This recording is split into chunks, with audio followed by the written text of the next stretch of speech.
Hello and welcome to the chemistry solution. This tutorial is on electron affinity.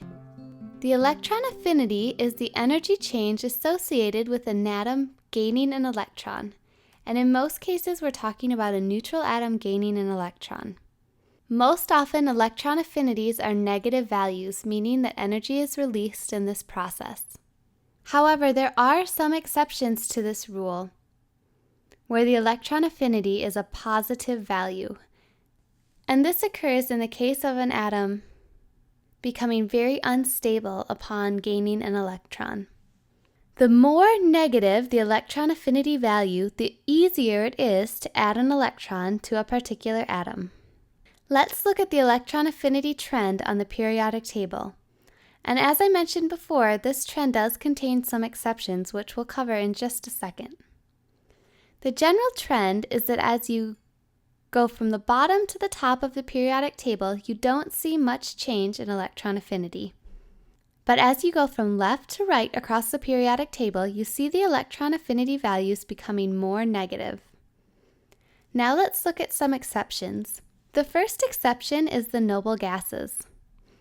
Remember that noble gases have completely filled shells, and so the addition of an electron requires that electron to reside in a higher energy shell, and this is an unfavorable reaction.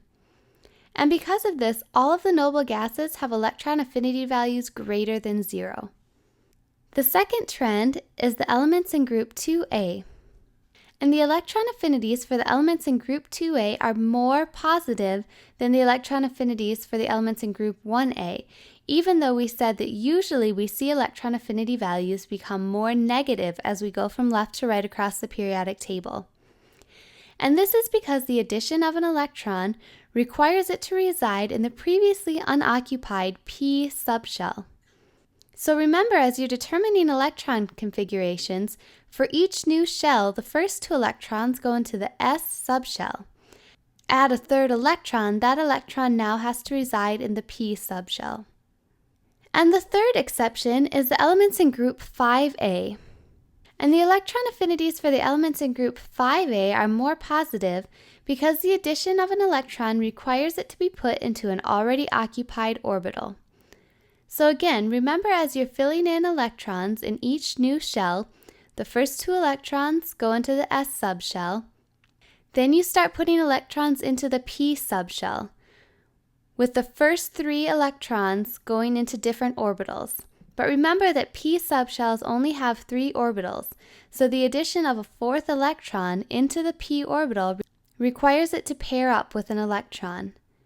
And the pairing of electrons requires electron-electron repulsions to be overcome. And this makes the electron affinity values for the elements in group 5A more positive than the electron affinity values for the elements in group 4A, and this is an exception to the general trend. Let's look at an example problem. Arrange these elements in order of increasing electron affinity. So from least to most negative electron affinity values: germanium, potassium, chlorine, and sulfur. Remember that in general, electron affinity values don't vary much in the vertical direction on the periodic table, but they become increasingly more negative as you move from left to right across the periodic table. So first, let's locate these elements on the periodic table. We can then see that following our general trend, potassium should have the least negative electron affinity value, followed by germanium, followed by sulfur, and concluding with chlorine. With chlorine having the most negative electron affinity value in this series. Let's look at another question pertaining to electron affinity.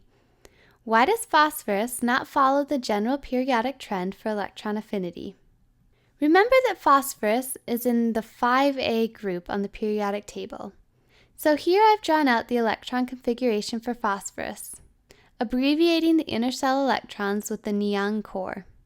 You'll see that the 3s subshell is completely filled, and you'll see that the 3p subshell is half filled, with each orbital in the 3p subshell having 1 electron. The addition of another electron to phosphorus would require it to pair up with another electron in the 3p subshell. And in order to do that, it would have to overcome electron-electron repulsions. And this makes this process slightly less favorable than for an element in group 4a on the periodic table. Thanks for watching the chemistry solution. We hope you enjoyed this tutorial.